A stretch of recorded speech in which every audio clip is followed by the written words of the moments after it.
De partout où vous nous suivez, nous sommes en connexion entre les Émirats Arabes Unis à Dubaï, où nous recevons pour vous Henri Désiré Nzouzi. Henri Désiré Nzouzi est expert en diplomatie internationale, spécialiste des pays du Golfe. Henri Désiré Nzouzi, expert en diplomatie internationale, depuis Dubaï, pour le décryptage de l'actualité internationale.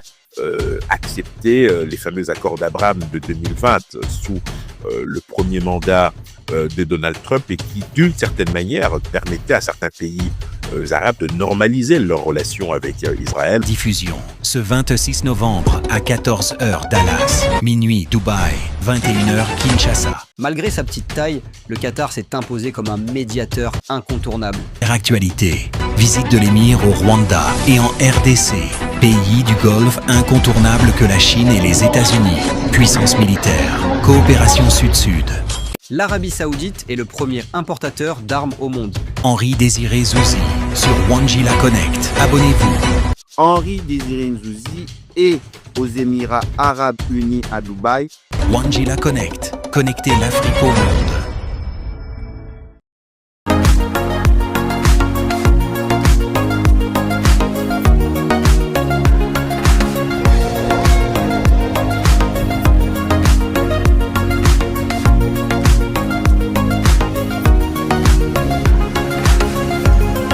De partout où vous nous suivez, soyez le bienvenu dans votre nouveau numéro de votre magazine en connexion avec les États-Unis d'Amérique dans l'État du Texas à Dallas.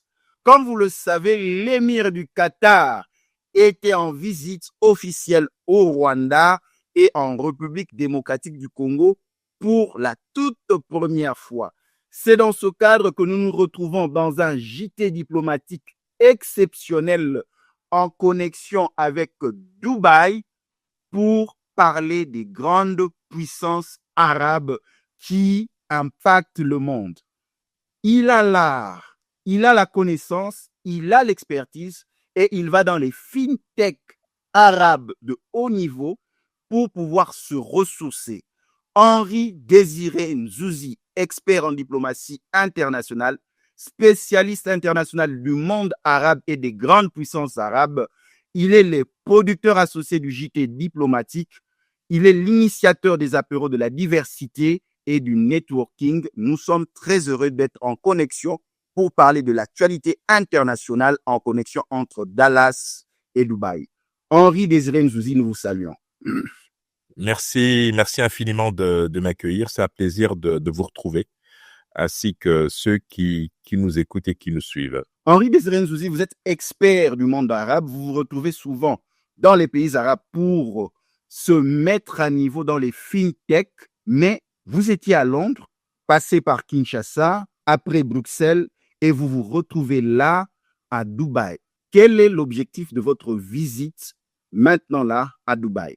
Alors, il vous reviendra qu'il y a de cela quelques semaines, nous étions ensemble depuis Londres pour une émission que nous avons réalisée ensemble, et ma visite à Londres était justifiée notamment par la stratégie à l'international que j'ai développée depuis maintenant plusieurs mois, s'agissant du networking, qui est le premier after-work socio-professionnel, institutionnel et diplomatique en République démocratique du Congo, qui réunit globalement les acteurs de la vie internationale, c'est-à-dire les gouvernements, les missions diplomatiques, le système des Nations Unies, les institutions internationales type financières, mais également les ONG et les structures étatiques et non étatiques. Donc l'idée au départ de Kinshasa est de faire interagir tout ce beau monde avec les différents écosystèmes congolais. Depuis quelques mois maintenant, j'ai déployé cette stratégie à l'international. Nous avons fait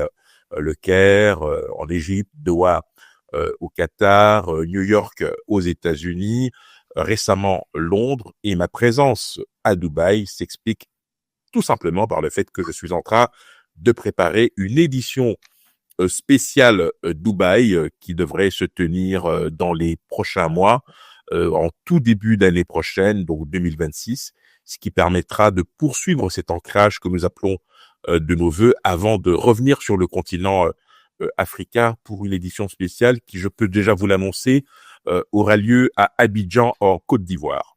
Ce magazine est spécial parce que nous allons parler des superpuissances des pays arabes qui impactent sur le monde.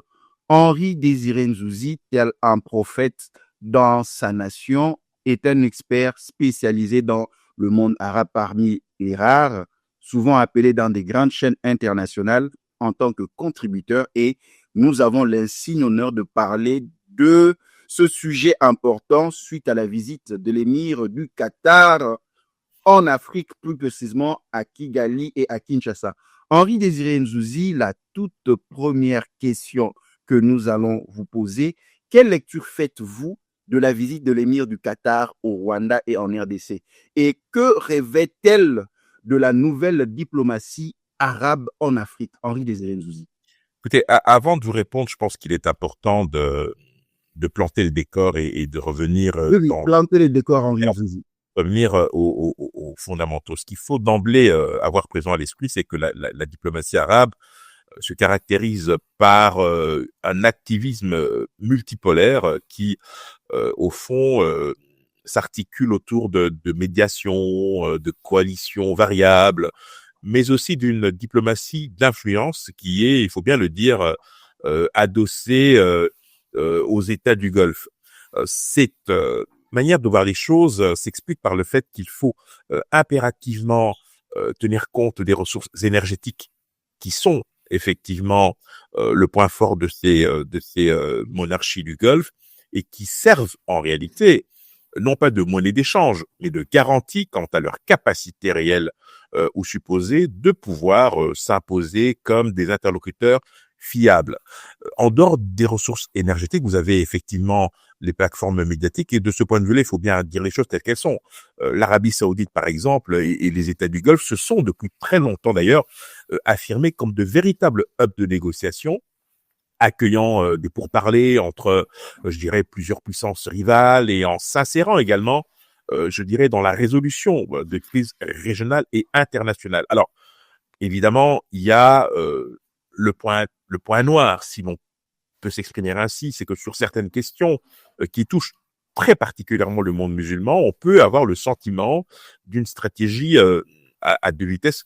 On y reviendra peut-être lorsque l'on parle, par exemple, de la question palestinienne. Là, vous avez effectivement une ligne de fracture très claire entre les pays arabes. Mais cela étant, cela n'enlève en rien, en fait, cette capacité à mettre véritablement à l'agenda international leurs priorités, je dirais, sécuritaires, économiques, et également qui leur permettent finalement de jouer un rôle, même si ce rôle peut leur être, je dirais, contesté. Alors, je pense qu'à côté de ça, il y a aussi les véritables motivations de ces différents États. Je l'ai évoqué tout à l'heure en préambule, la sécurité par exemple et le régime de garantie, eh bien, leur permet de diversifier les partenariats avec l'extérieur, de réduire notamment les vulnérabilités régionales. On l'a vu récemment avec l'Iran face à Israël. Certains ont voulu, je dirais, jouer leur partition pour essayer de trouver, je dirais, une solution durable en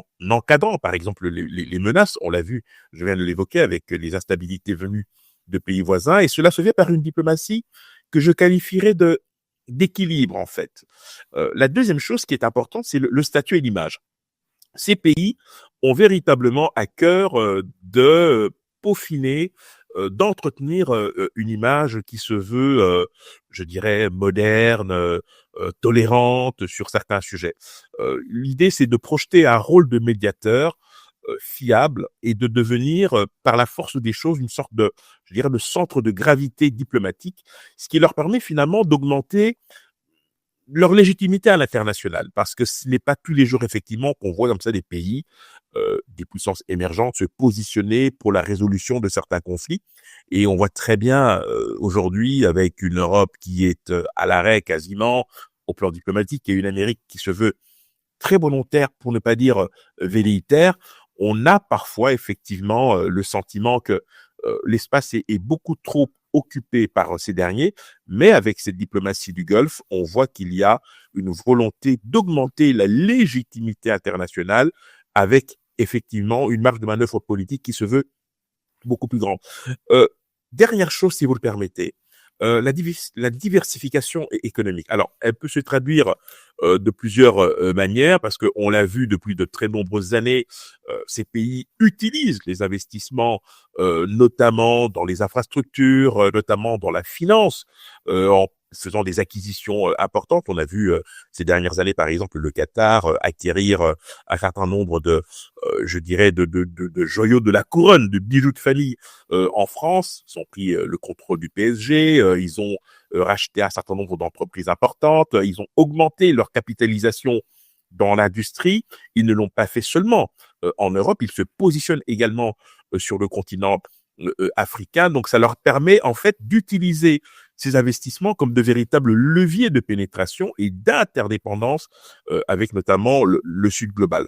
Et puis, vous avez le soft power qui se veut, je dirais, structurant, parce qu'il faut effectivement mobiliser des événements mondiaux, mobiliser des médias, ces médias qui d'ailleurs se mettent au service de ce soft power qui se veut effectivement structurant, et ça permet en fait de renforcer leur influence, mais surtout, normaliser des relations sensibles. Pourquoi? Eh bien, tout simplement parce que ces pays, au premier rang desquels le Qatar ou alors les Émirats arabes unis, eh bien, s'accordent ce droit, se permettent de nouer les alliances qui vont dans le sens de leurs intérêts, et tant pis si cela fait des mécontents. Et si nous rentrons maintenant par rapport à la symbolique de la visite de l'émir de Qatar, qu'est-ce que vous pouvez nous en dire? Quelle est votre lecture? Écoutez, l'engagement effectivement du Qatar en RDC se fait en plusieurs niveaux. Alors, évidemment, on le sait, au Rwanda, il y a de cela plusieurs années maintenant, le Qatar se montre plutôt actif. C'est vrai que la visite à Kinshasa a été précédée par celle de Kigali. On dira que pour ce qui est du Rwanda, c'est une visite qui matérialise en fait une sorte de montée en gamme dans un partenariat essentiellement basé sur l'aviation et les infrastructures, et aussi éventuellement avec la consolidation de Kigali comme hub aérien, mais cela concerne évidemment Qatar Airways. En RDC, par contre, je dirais que cet engagement associe à la fois diplomatie de paix et accords économiques. On l'a vu évidemment à l'aune des différents les MOU qui ont été signés durant la visite de l'émir à Kinshasa. Cela permet effectivement de pouvoir concilier à la fois cette diplomatie de paix et ces accords économiques en articulant une sorte de médiation active sur la crise de l'Est. On verra évidemment comment tout ça va s'articuler, parce qu'il est important évidemment de rappeler que cette médiation qatari ne s'est pas toujours faite, je dirais, dans les conditions que l'on aurait aimé, mais cela se fait parallèlement à une offensive dans les investissements, ce qui renforce d'ailleurs le statut de Doha comme médiateur crédible, et de manière beaucoup plus générale en tant qu'investisseur stratégique en RDC. Élément très important, je crois qu'il ne faut jamais négliger la relation personnelle qu'il y a entre l'émir et ses interlocuteurs. On connaît effectivement la relation qu'il a avec le Rwanda, mais sur un plan strictement personnel, il faut bien dire les choses telles qu'elles sont. Le courant passe plutôt bien avec le président de la République, Félix-Antoine Tshisekedi Tshilombo, et l'émir, ce qui peut effectivement augurer un certain nombre de choses plutôt positives pour la RDC, mais à nous, Congolais, de nous montrer justement à la hauteur des enjeux et défis, parce qu'en fait, nous avons quand même vocation à jouer, je dirais, pleinement notre rôle.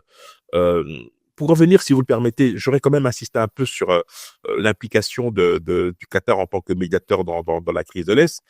Le Qatar est vraiment perçu comme un médiateur neutre, c'est-à-dire moins chargé d'exigences dites normatives. Ça peut faciliter effectivement le dialogue, parce que jusqu'ici, Doha a quand même réussi à ramener les parties autour de la table des négociations, à signer, c'est vrai, d'abord une feuille de route, ensuite un accord cadre, avec effectivement, je dirais, l'appui international, et puis à faire évoluer plusieurs versions du projet d'accord, ce qui en soi déjà n'est pas mal lorsque l'on sait je dirais, la susceptibilité parfois des partis autour de la table, mais le fait de pouvoir les retenir, ça montre quand même que, en dépit des divergences, eh bien, l'efficacité de Doha reste quand même d'actualité et elle traduit effectivement la volonté de pouvoir s'engager davantage dans ce processus, en misant aussi, il faut bien le dire, parce que c'est aussi ça le plus important,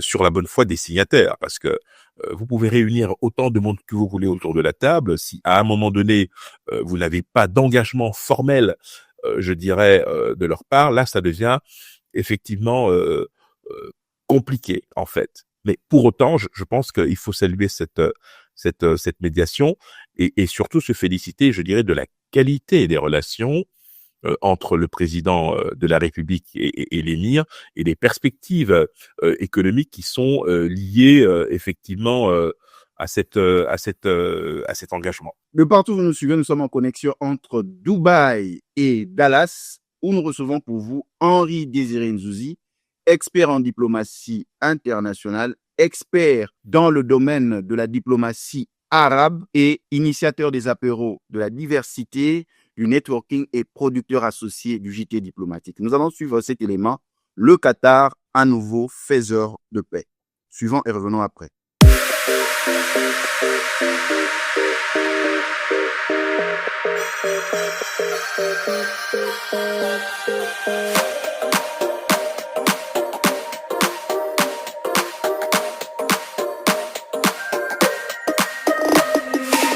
Malgré sa petite taille, le Qatar s'est imposé comme un médiateur incontournable.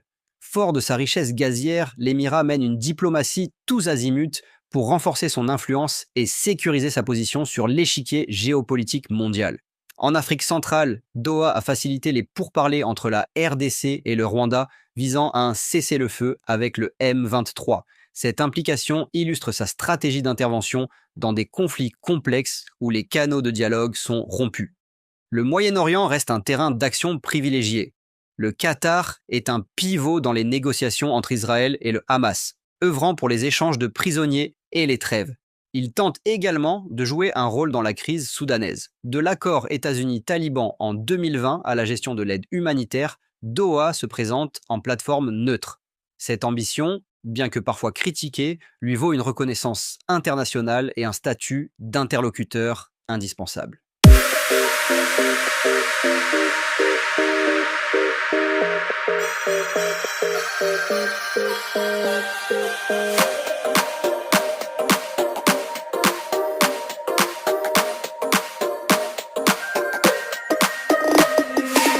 De retour sur ce plateau numérique en connexion entre Dubaï et Dallas, nous recevons pour vous Henri Désiré Nzouzi, expert en diplomatie internationale, initiateur des apéros de la diversité et du networking, producteur associé du JT diplomatique. Il est expert dans le domaine des questions de l'influence arabe au niveau international. C'est lui que nous recevons dans ce magazine.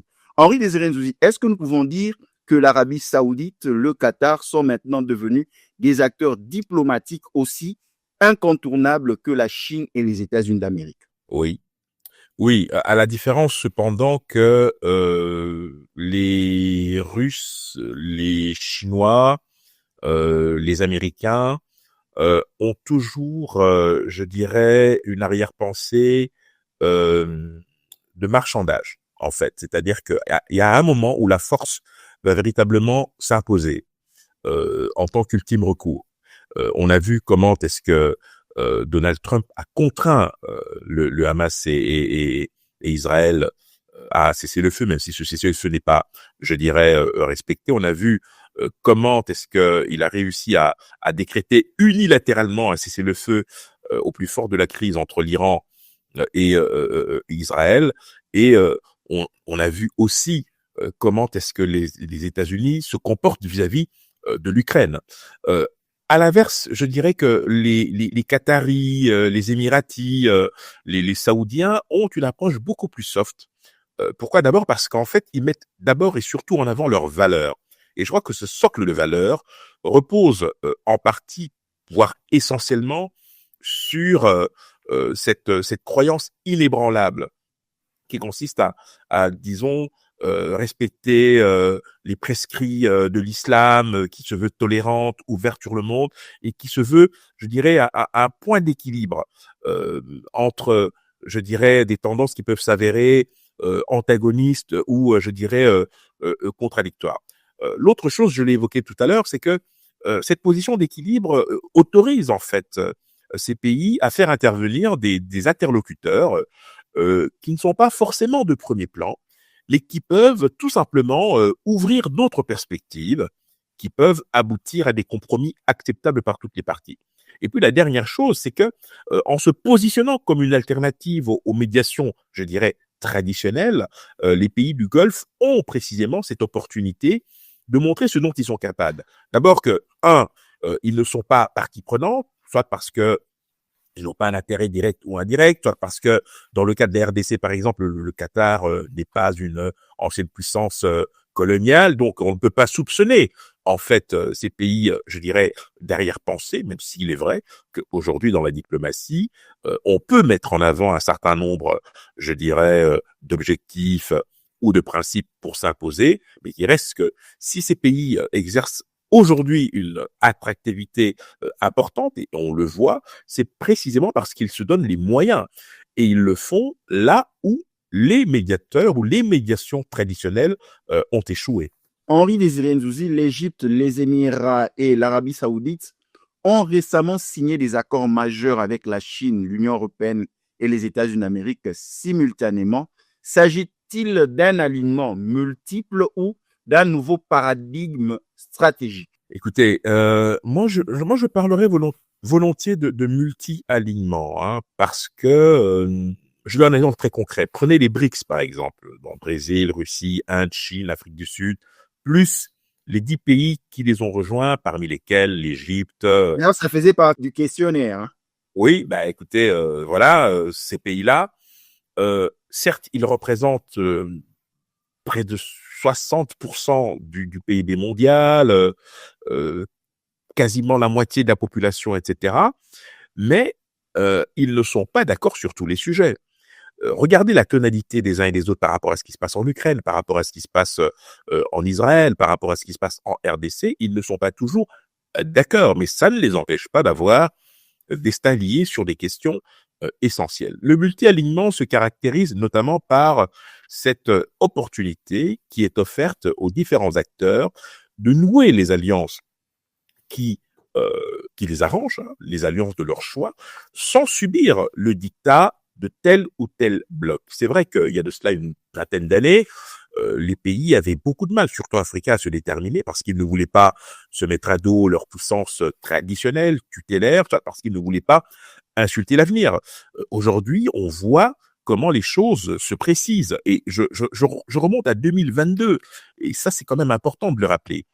Au mois de mars 2022, donc quelques semaines après le début de l'opération spéciale, puisque c'est comme ça que l'on qualifie pudiquement l'invasion russe en Ukraine, il y a eu un vote historique à l'Assemblée générale des Nations Unies pour condamner cette agression. Vous avez des pays africains qui se sont abstenus, ou qui n'ont pas voté, ou qui tout simplement ont voté contre, ou pour, ou tout simplement se sont affranchis, je dirais, de consignes habituelles qui leur sont imposées parce qu'ils sont dans une position de dépendance ou de faiblesse. En diplomatie, seul comptent les intérêts. Et à un moment donné, effectivement, quand un pays souhaite avancer dans le sens de ses propres intérêts, il est obligé de monnayer, de donner en gage un certain nombre de choses ou tout simplement de s'aligner sur des positions qui ne sont pas forcément les siennes. Aujourd'hui, cette situation a complètement changé parce que, je dirais, un des mérites de ce qui se passe en Ukraine, je ne parle pas évidemment du drame humanitaire, humain qui se joue, mais je dirais de la recomposition géopolitique et stratégique qu'elle a engendrée, c'est que vous avez des pays, africains notamment, qui se sont affranchis de plusieurs tutelles et aujourd'hui qui peuvent se déterminer en leur âme et conscience. Quand vous prenez par exemple le Niger, le Mali, le Burkina, l'attitude qu'ils ont eue par rapport à la France a été sans équivoque. Vous avez vu qu'aujourd'hui, la France n'est plus présente dans ces pays-là. Vous avez vu comment est-ce que ces pays ont décidé de se réunir au sein notamment de l'Alliance des États du Sahel, en se mettant à dos, dans un premier temps, une partie des pays d'Afrique de l'Ouest, mais aujourd'hui, tout le monde considère comme quasiment acquis cette réalité. Et donc, pour revenir justement à votre question, oui, c'est du multi-alignement parce que nous devons nous déterminer en fonction de nos intérêts et cela de manière conjoncturelle ou permanente. Je dis conjoncturelle parce que les choses évoluent régulièrement et donc un rapport de force peut changer du jour au lendemain.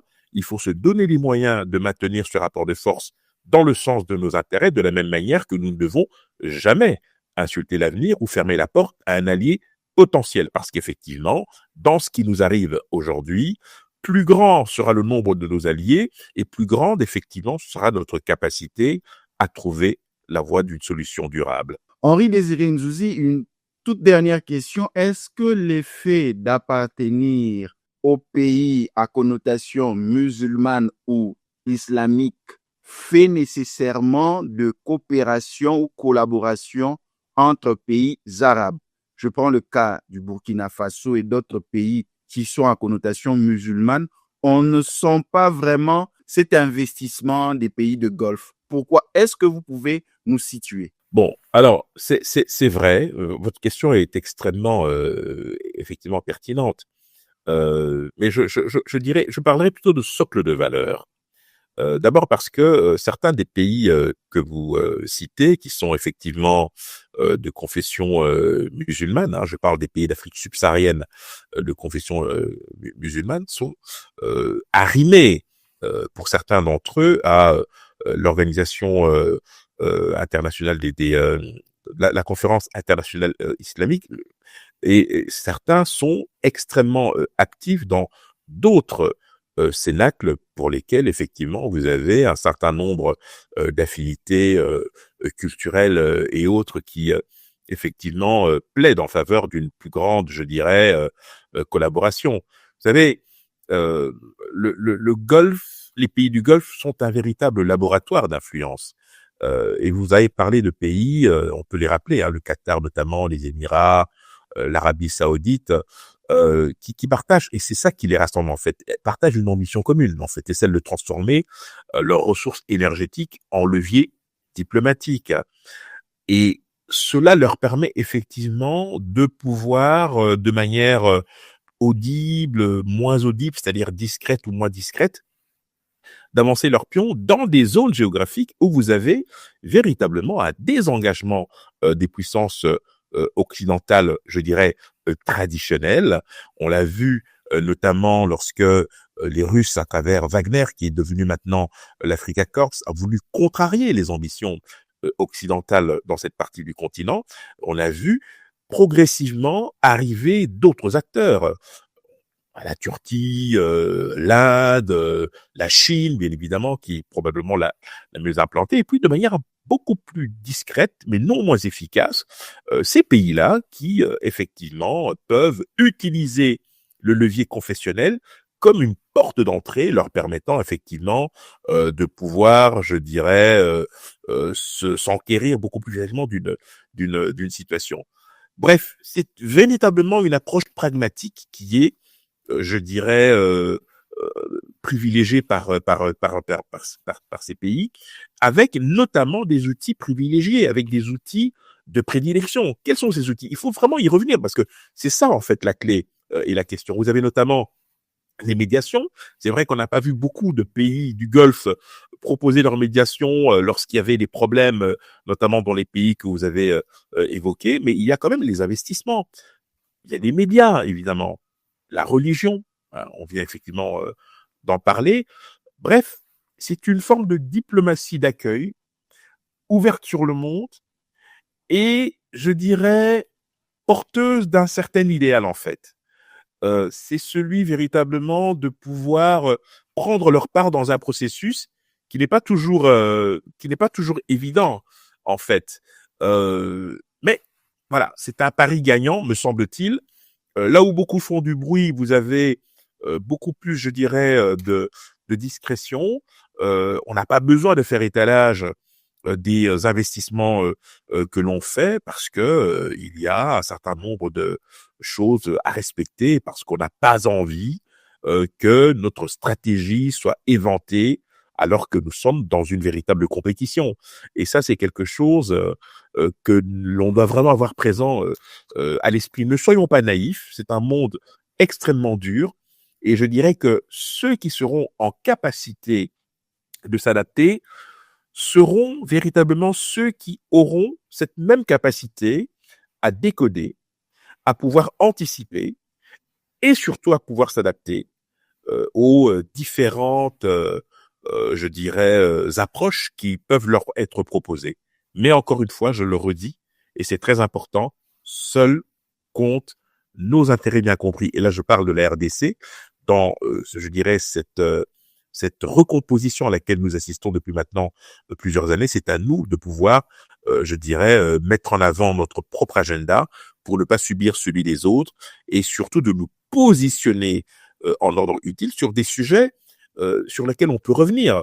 Dans le volet, par exemple, environnemental, le fait que nous nous soyons autoproclamés, avec raison, je pense, pays solution depuis la COP26 de Glasgow en Écosse, c'est une très bonne chose.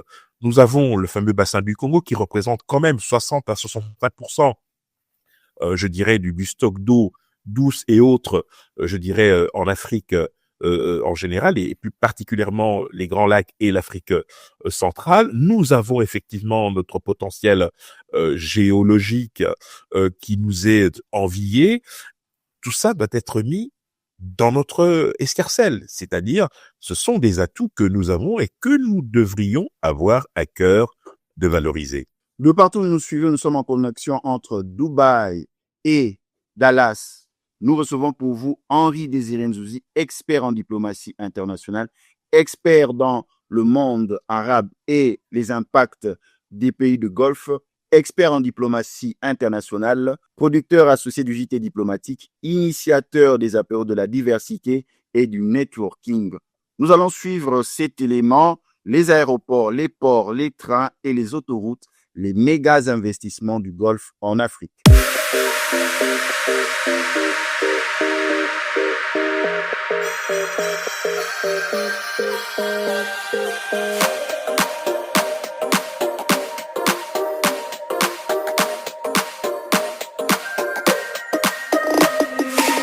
De 2015 à 2025, le Qatar, l'Arabie Saoudite et les Émirats Arabes Unis ont fait de l'Afrique une cible clé. Leurs méga investissements dans les infrastructures, ports, aéroports, routes, les mines, l'éducation et la santé ont dépassé les 100 milliards de dollars sur la décennie. Un geste stratégique de diversification. Le Qatar mise sur l'aérien et le commerce.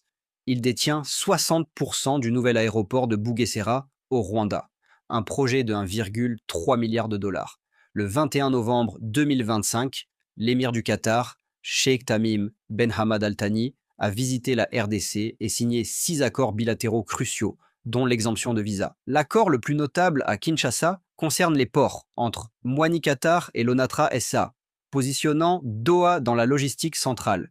Ce n'est qu'un volet. Les Émirats Arabes Unis investissent dans l'énergie via Masdar 10 milliards de dollars visés au Mozambique et en Angola. C'est la diplomatie du béton et de l'énergie. L'Arabie Saoudite a complété cette offensive en finançant plus de 400 projets pour 10,7 milliards de dollars dans 46 pays.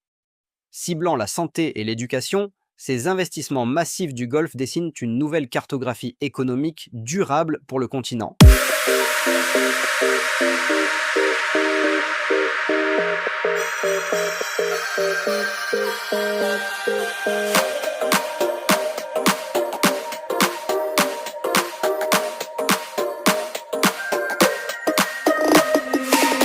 De retour sur ce plateau numérique en connexion entre Dubaï et Dallas, nous recevons pour vous Henri Désiré Nzouzi, expert en diplomatie internationale. Henri Désiré Nzouzi, la montée en puissance militaire saoudienne et émirati change-t-elle l'équilibre stratégique du Moyen-Orient? Oui, absolument. Absolument. Bon, en même temps, il faut qu'on soit réaliste et prudent. Vous venez de citer deux pays qui sont de véritables alliés des États-Unis. Peu de gens le savent, mais vous savez que dans le cadre du traité Atlantique Nord, l'OTAN, vous avez des pays qui sont considérés comme des alliés extérieurs et qui donc, à un moment donné, dans la stratégie militaire de l'OTAN peuvent être appelés à la rescousse pour accompagner, je dirais, un certain nombre d'opérations. Et parmi ces pays-là, vous avez Israël, vous avez l'Arabie Saoudite, vous avez le Qatar. Donc, il faut vraiment être réaliste à ce niveau-là. Et donc, ça veut dire quelque part que si ces deux pays que vous venez de citer se positionnent, comme vous l'avez évoqué, ils le font avec la bénédiction des États-Unis. Et donc, ces pays deviennent à leur tour ce que l'on pourrait considérer comme étant des proxys, puisque eux-mêmes se ravitaillant auprès des États-Unis, donc ils peuvent servir effectivement de hub par rapport, je dirais, à la fourniture de matériel et autres. Et donc ça, c'est quand même assez importante. Et donc, je crois que encore une fois, ce qui est essentiel ici, c'est de voir comment est-ce que l'offre peut se diversifier pour les pays africains. J'ai évoqué tout à l'heure le déclin des puissances traditionnelles avec la montée en puissance de nouveaux acteurs. Eh bien, je dirais que le rôle que joue aujourd'hui le Qatar, les Émirats arabes unis ou l'Arabie saoudite procède justement de cette logique et tant mieux. Tant mieux si c'est le cas, parce que ça permet effectivement à certains pays africains qui sont restés trop longtemps dépendants de leurs anciennes puissances tutélaires. On pense à certains pays d'Afrique de l'Ouest qu'on ne va pas citer, mais qui vis-à-vis de la France, avaient un rôle presque de vassalité. Aujourd'hui, les choses sont totalement différentes. Le jeu est beaucoup plus ouvert, et je dirais que la liberté est beaucoup plus grande de se choisir les alliés avec lesquels on peut éventuellement nouer des alliances. Entendons d'Achille toutes ces activités terroristes. Oui. Quel est votre point de vue sur la position des pays du Golfe? Parce que pour beaucoup, citent les pays du Golfe comme étant les fournisseurs, les instigateurs de ces mouvements terroristes. Qu'est-ce que vous pouvez donner comme analyse, Henri Désiré Nvuti?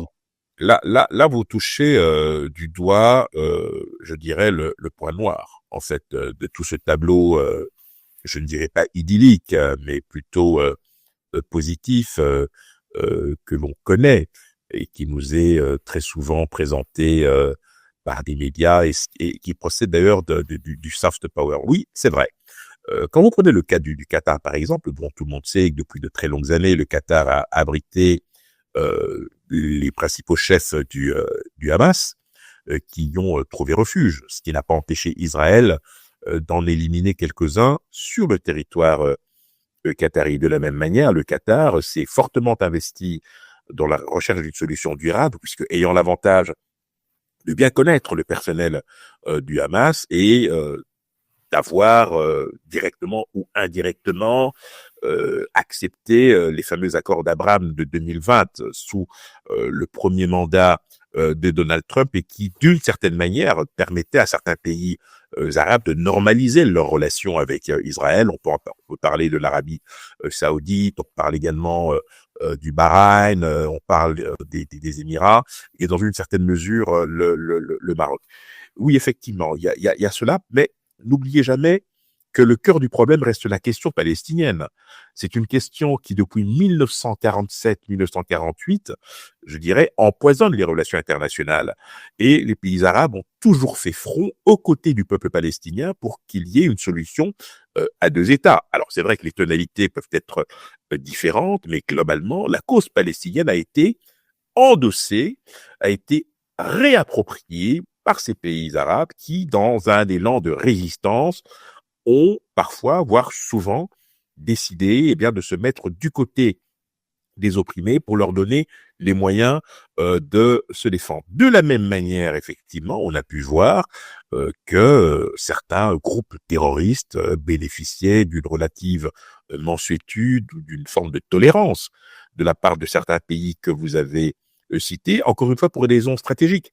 Parce qu'en réalité, lorsque vous suscitez une crise, vous pouvez également suggérer d'en être, je dirais, la porte de sortie ou celui qui pourrait favoriser une solution. Bref, vous êtes dans la posture du pyromane, sapeur-pompier pyromane. Ouais, mettez le feu et vous revenez à la ressource pour l'éteindre. Oui, ça procède effectivement d'une forme de stratégie qui n'est pas du tout propre à certains pays que l'on vient de citer, mais qui sont malheureusement parfois utilisés dans les relations internationales comme des moyens de pression ou des moyens de se mettre en avant pour pouvoir jouer un rôle, je dirais, de premier plan. Mais soyez sûr d'une chose, c'est que certains des pays qui jusqu'ici étaient tentés par ce type d'attitude ont vocation à changer. Pourquoi? Parce qu'en fait, le monde change tout simplement. Et parce que vous avez aujourd'hui un certain nombre de menaces qui sont beaucoup plus importantes que d'autres et qui peuvent vous inciter à lever le pied dans un moment où on recherche précisément à, disons, créer les conditions d'une paix durable sur différents théâtres d'opération. Un monde en crise ne profite pas à tout le monde. Il est clair que vous avez un certain nombre de situations qui peuvent effectivement contrarier vos ambitions, mais c'est vrai que dans le cas de la crise ukrainienne, si vous avez effectivement de la part de la Russie une velléité quelconque à, je dirais, fermer les vannes pour ce qui est de la fourniture du gaz, le Qatar sera plutôt content, puisque tout le monde sait que le Qatar est un des principaux producteurs mondiaux de gaz naturel liquéfié. Donc, c'est aussi une alternative pour les pays occidentaux de pouvoir diversifier leurs sources d'approvisionnement. Donc, vous voyez que parfois, le malheur des uns fait le bonheur des autres, mais il faut quand même aussi avoir présent à l'esprit que ce n'est pas dans l'intérêt de tous que de maintenir comme ça ou d'entretenir comme ça des crises sur la durée, parce que au final tout le monde est perdant. Et on voit dans des dossiers comme le Soudan par exemple que vous avez là aussi effectivement certains pays du Golfe qui essaient de tirer profit de certaines situations parce que ayant un accès aux ressources d'or contrôlées par les forces de soutien rapide. Enfin, il y a une imbrication de situations qui font que parfois, vous avez comme ça des prises de position qui peuvent alimenter le soupçon et vous indexer au niveau de la communauté internationale. De partout où vous nous suivez, nous sommes en connexion entre Dubaï aux Émirats Arabes Unis et Dallas au Texas aux États-Unis d'Amérique, où nous retrouvons Henri Désiré Nzouzi, expert en diplomatie des pays du Golfe, expert en diplomatie internationale, expert en géopolitique internationale. C'est avec lui que nous sommes en train d'échanger. Nous allons suivre cet élément: armement, industrie, satellite, la militarisation stratégique des pays du Golfe. Nous revenons après cet élément.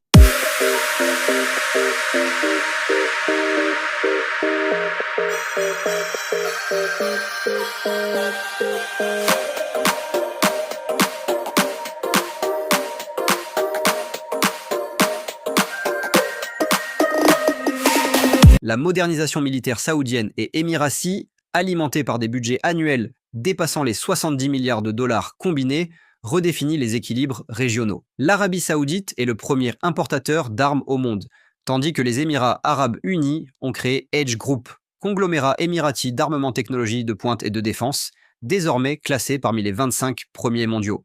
Cette montée en puissance inclut également le domaine spatial, avec des satellites d'observation comme Falcon Eye pour les Émirats arabes unis.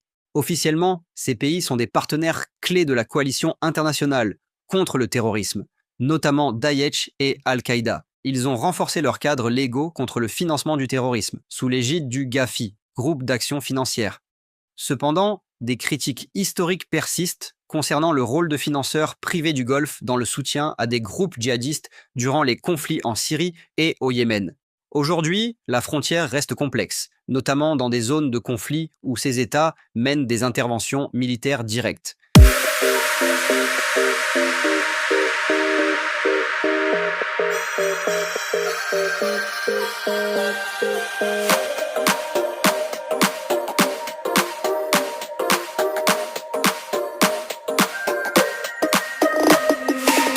De retour sur ce plateau numérique, nous recevons pour vous Henri Désiré Nzouzi, expert des pays arabes, les pays du Golfe, les principaux pays arabes influents dans le monde, expert en diplomatie internationale, initiateur des apéros de la diversité du networking, producteur associé du JT diplomatique. Il nous fait l'honneur d'être en connexion avec nous. Il est présentement aux Émirats arabes unis à Dubaï et nous sommes de l'autre côté aux États-Unis d'Amérique, dans l'État du Texas, à Dallas. Henri Désiré Nzouzi, Le modèle de financement du Golfe, rapide, flexible, moins idéologique, représente-t-il une nouvelle voie de coopération sud-sud, surtout avec l'Afrique? Oui, oui, mais il faut être néanmoins, je dirais pas prudent, mais être en capacité d'anticiper. Je m'explique. Euh, on a évoqué effectivement cette particularité des pays du Golfe à déployer une véritable diplomatie économique, culturelle, etc. Les investissements massifs en Afrique, c'est vrai, créent des opportunités, mais peuvent aussi susciter, je dirais, des interrogations. Donc, c'est pour ça qu'il faut vraiment être quand même prudent. Jusqu'où, c'est ça la question qu'il faut se poser finalement, jusqu'où ces partenariats renforcent-ils la souveraineté des États africains? C'est bien d'accepter effectivement des investissements massifs, mais quelle est notre capacité à pouvoir, disons, exercer notre souveraineté? Voilà. À partir de quand tout cela devient une vraie dépendance économique?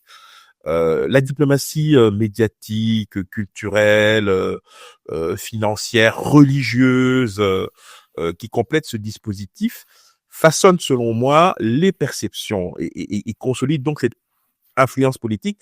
À nous de savoir, en tant que, je dirais, Africains, Congolais, jusqu'où tout cela pourrait être acceptable. Mais moi, ce que je vois, en fait, à titre personnel, c'est que dans les 5 à 10 prochaines années, cette diplomatie qui est déployée à grand renfort de moyens par les pays du Golfe, au premier rang desquels le Qatar, etc., devrait, à mon avis, s'institutionnaliser. Donc, ça va aller en progressant.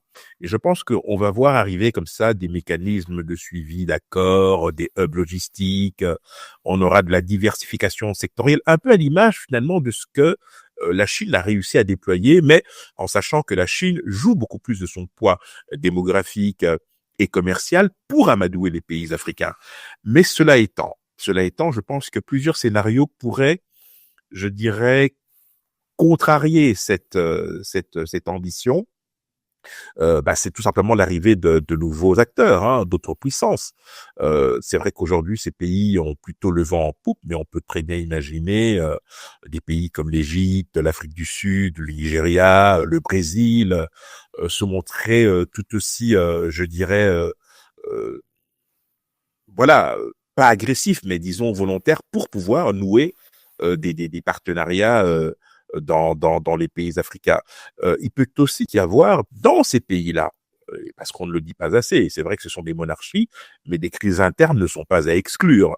Hein, on peut imaginer des crises internes ou tout simplement un rejet local de projets qui peuvent être perçus comme trop intrusifs. Et quand je parle de projets locaux, c'est dans les pays concernés, parce qu'on peut effectivement avoir le sentiment qu'il y a une forme d'entrisme de la part de ces pays à vouloir imposer non pas leur conditionnalité, mais au final leur valeur. Donc pour les États africains et pour nous, en tant que Congolais, l'enjeu me semble très clair. C'est de maximiser les bénéfices de ces partenariats. Ça, c'est vraiment essentiel, tout en préservant notre souveraineté, parce que ça, c'est véritablement la clé. Et cela, faut bien le dire, suppose effectivement des contrats qui se veulent transparents, hein, c'est important, des clauses de souveraineté extrêmement fermes, mais surtout, et ça c'est le plus important, et j'en terminerai par là, une diversification de partenaires et une gouvernance qui se veut partagée sur un certain nombre de projets. Qu'est-ce qu'ils cherchent en Afrique? Parce que déjà, les pays du Golfe, les pays arabes sont extrêmement riches, auxquels je peux aussi ajouter de manière hybride la Turquie, parce que de fois, la Turquie, on le présente comme un pays arabe, européen, asiatique, on ne sait pas, mais souvent, ils s'affichent avec ces puissances du Golfe. Suivre leurs chaînes Al Jazeera, les chaînes qatari, financer les éducations. Or, avoir un visa, par exemple, pour aller vivre au Qatar, ce n'est pas aisé. C'est vrai, c'est peut-être le paradoxe, mais je pense que le Qatar, comme d'autres pays concernés, ont tout à fait conscience, effectivement, du chemin qui reste à à parcourir pour qu'on arrive effectivement à un partenariat véritablement gagnant. Mais ce qui est certain, c'est que cette disons, ambition clairement affichée par le Qatar, par l'Arabie Saoudite, par les Émirats Arabes Unis, est en train de redessiner les équilibres sur le continent africain. Il faut pas se mentir.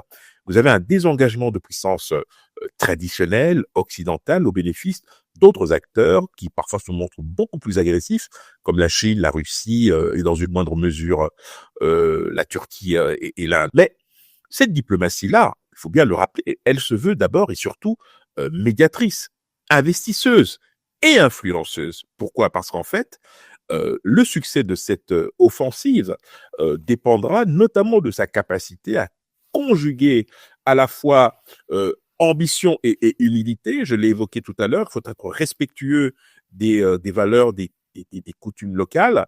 La puissance et le respect des souverainetés locales doit être effectivement être à l'ordre du jour parce que vous devez venir avec une posture, je dirais, de consensus, hein, avec ce respect de cette réalité que que vous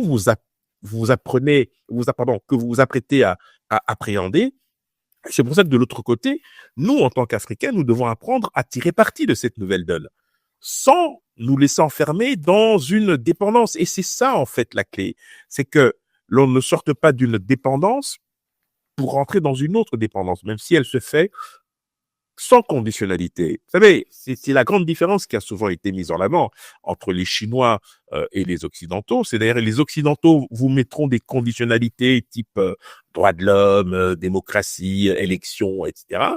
Et là où les Chinois vont venir sans état d'âme vous dire, écoutez, nous, ce qu'on veut, c'est ça. En échange, voilà ce qu'on est prêt à vous donner. Les pays comme le Qatar, comme les Émirats Arabes Unis ou l'Arabie Saoudite sont dans une posture tout aussi pragmatique que celle des Chinois, mais ils ne viennent pas avec un rouleau compresseur. Vous voyez ce que je veux dire ? Je vous donne juste un exemple très concret. Vous savez, chaque année, vous avez cette rencontre, chaque année ou tous les 2 ans, ça dépend. Vous avez le fameux sommet Chine-Afrique, en fait, qui est en fait le sommet qui permet à la Chine de pouvoir renouveler son engagement sur le continent à l'aune des différents projets structurants ou autres investissements sur le continent. Mais je suis désolé de le dire, tous les pays africains qui se rendent à ce forum, sans exception, je dis bien sans exception, ils vont la tête baissée. Parce qu'en fait, la Chine a les moyens financiers pour pouvoir, je dirais, améliorer un tant soit peu les conditions de développement de ces différents pays-là. C'est-à-dire que vous arrivez dans un forum où vous avez déjà un communiqué final rédigé dans le sens des intérêts des Chinois, bien évidemment. Vous avez un certain nombre de choses qui sont faites. Mais c'est de bonne guerre, en fait, parce que au moment où je vous parle, les Chinois savent exactement où est-ce qu'ils seront dans 10 ans en Afrique. Ils ont un plan qui va jusqu'en 2035. Ils savent vous dire aujourd'hui où est-ce qu'ils en seront en RDC, en Angola, au Gabon, en Côte d'Ivoire. Ils savent exactement. Et c'est pour cette raison que pour ne pas tomber dans le même type de piège, dans le même type de dépendance vis-à-vis de ces pays du Golfe, nous devons être en capacité de mettre en avant nos propres intérêts, nos propres agendas, nos propres ambitions. Il faut le faire. Si on ne le fait pas, eh bien, nous serons tout simplement absorbés et nous serons comme ça trimballés de dépendance en dépendance. On sera parti des pays occidentaux, on se sera retrouvé avec les Chinois qui ne nous traiteront pas mieux que les Occidentaux, même si ils peuvent faire mine effectivement de respecter nos réalités locales, etc. Et puis les pays du Golfe qui ont des moyens conséquents à travers leurs fonds souverains et autres, mais qui peuvent aussi, à un moment donné, être tentés par une sorte de vassalisation de ces économies africaines qui, ne sachant plus où donner de la tête, se donnent aux plus offrants. Et ça, c'est le risque et le piège que nous devons impérativement éviter. De partout où vous nous suivez, nous sommes en connexion entre les Émirats Arabes Unis à Dubaï, où nous recevons pour vous Henri Désiré Nzouzi, et nous aux États-Unis d'Amérique, au Texas, à Dallas. Henri Désiré Nzouzi est expert en diplomatie internationale, spécialiste des pays du Golfe, Expert en géostratégie, il est l'initiateur des apéros de la diversité, du networking, producteur associé du JT diplomatique. Nous allons suivre cet élément sur le soft power, médias, université et influence culturelle du Golfe en Afrique.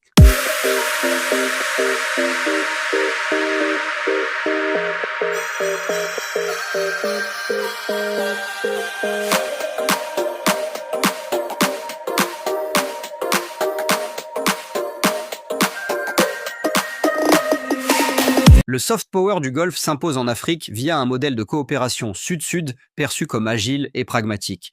Le Qatar, notamment, finance des projets d'éducation et de santé à travers sa fondation Education Above All et son fonds de développement du Koweït, tandis que les Émirats arabes unis construisent des hôpitaux et des universités. Cette influence passe aussi par les médias. Le groupe qatari Al Jazeera, diffuseur pan-arabe et pan-africain, offre une perspective médiatique alternative, renforçant l'audience culturelle de Doha. Les investissements dans le numérique et la culture visent à construire une image de partenaire bienveillant, distincte des anciennes puissances coloniales.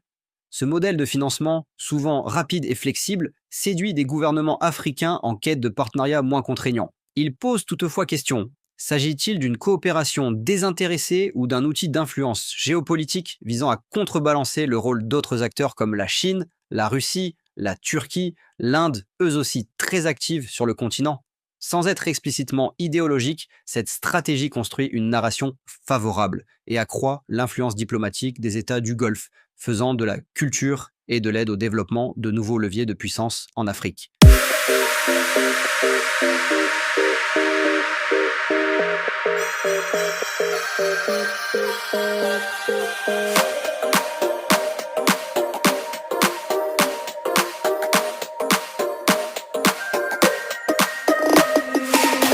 De retour sur ce plateau numérique, nous prenons déjà la dernière ligne droite de nos échanges. Nous recevons pour vous, depuis les Émirats arabes unis à Dubaï, Henri Désiré Nzouzi, et nous sommes ici de l'autre côté aux États-Unis d'Amérique, dans l'État du Texas, à Dallas. Henri Désiré Nzouzi est expert en diplomatie internationale, spécialiste des pays du Golfe, initiateur des apéros de la diversité et du networking, producteur associé du JT diplomatique. Henri Désiré Nzouzi, quelles sont les erreurs que les pays occidentaux ou les puissances occidentales ne doivent pas faire pour permettre la montée en puissance des pays du Golfe en Afrique? Ben, les erreurs ont déjà été commises. Sinon, il n'y aurait pas une montée en puissance de ces pays. Le problème avec les Occidentaux, c'est qu'ils ne tirent pas les leçons de leurs erreurs. Vous savez, lorsque vous vous rapprochez dangereusement d'un mur, en règle générale, vous ralentissez, mais vous en avez qui accélèrent. Et je pense que c'est une image que je pourrais appliquer notamment à la France, notamment dans sa politique africaine vis-à-vis de certains pays, et c'est ça qui lui vaut aujourd'hui d'être véritablement mis au banc de certains pays, comme le Burkina, comme le Mali, comme le Niger, et dans une moindre mesure la Guinée. En tout cas, là où la France a perdu véritablement de l'influence, c'est parce qu'elle a eu une attitude arrogante, condescendante, peu respectueuse, je dirais, des réalités locales, parce qu'il y avait encore cet enivrement de cet héritage, notamment colonial, que certains pensaient éternel, alors qu'en fait, on a assisté à un véritable sursaut, je dirais, des peuples africains à travers effectivement leur jeunesse. Non, c'est trop tard. Je veux dire, c'est un mouvement qui serait difficile à enrayer. Par contre, le plus probable, me semble-t-il, c'est que si de nouveaux acteurs émergent, ce sera dû soit à l'affaiblissement d'une forme de diplomatie des pays du Golfe qui aurait été soit la victime d'une crise en interne, ou tout simplement une perte d'influence qui sera la conséquence d'une montée en puissance d'autres acteurs qu'on ne voit pas aujourd'hui, mais qui peuvent très bien se révéler avec le temps. Non, il est clair qu'à ce niveau-là, il faut faire très attention. Mais, si vous le permettez, j'ai quand même un conseil à donner aux États Allez-y.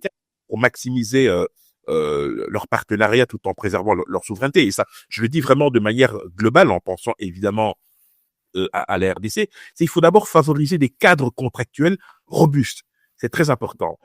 Publier des termes clés de référence, faire des audits, vraiment être chaque fois dans le souci de nous donner les moyens de pouvoir exercer pleinement notre souveraineté.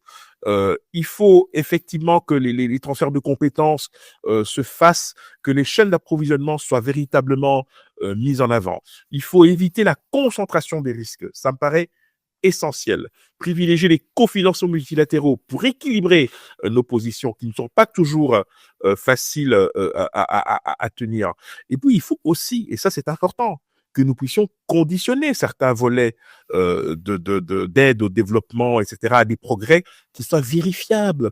On ne peut pas toujours attendre qu'on nous dise voilà ce que nous devons faire. Nous pouvons, nous aussi, dire ce que nous attendons, ce que nous sommes prêts à faire, ce que vous devez faire. Ça me paraît essentiel. Et en liant investissement et stabilité institutionnelle, vous avez aussi une opportunité, effectivement, de pouvoir vous aménager une marge de manœuvre en cas de discussion. Et puis, dernière chose, la gouvernance. Et ça, c'est vraiment le cœur du sujet. Il faut, comment dirais-je, s'imposer des critères ou des indicateurs de performance, mettre en avant des mécanismes de vérification qui peuvent impliquer un maximum de parties pour pouvoir développer à ce niveau-là, face à l'exigence de résultats, une forme de co-responsabilité et ne pas être pointé du doigt pour une défaillance, alors qu'en amont, vous avez effectivement d'autres acteurs qui ont pris, je dirais, part au montage financier ou à la mise en œuvre du projet. Et ça vaut dans tous les domaines, aussi bien dans les affaires que dans les processus de paix. C'est trop facile de renvoyer la balle à la RDC lorsqu'il y a un manquement sur le terrain, alors que vous avez un certain nombre d'acteurs qui se sont portés garants pour que les clauses de l'accord ou du contrat soient respectées.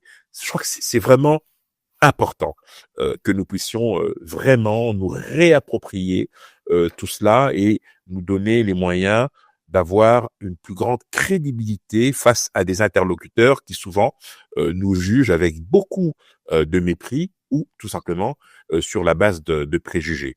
Henri Désiré Nzouzi, un grand merci d'avoir répondu à notre invitation. Merci infiniment pour l'accueil. À très bientôt, je l'espère. Comme une coïncidence, lorsque l'émir du Qatar arrive en Afrique, en RDC et au Rwanda, Henri Désiré Nzouzi est aux Émirats Arabes Unis à Dubaï pour des raisons professionnelles. Merci de nous avoir suivis à Dubaï, merci de nous avoir suivis au Qatar, merci de nous avoir suivis en Égypte, merci de nous avoir suivis dans les pays du Golfe et surtout, merci de nous avoir suivis à Goma et Bukavu. Restez branchés à nos programmes. Que Dieu vous bénisse. À la prochaine. Ciao.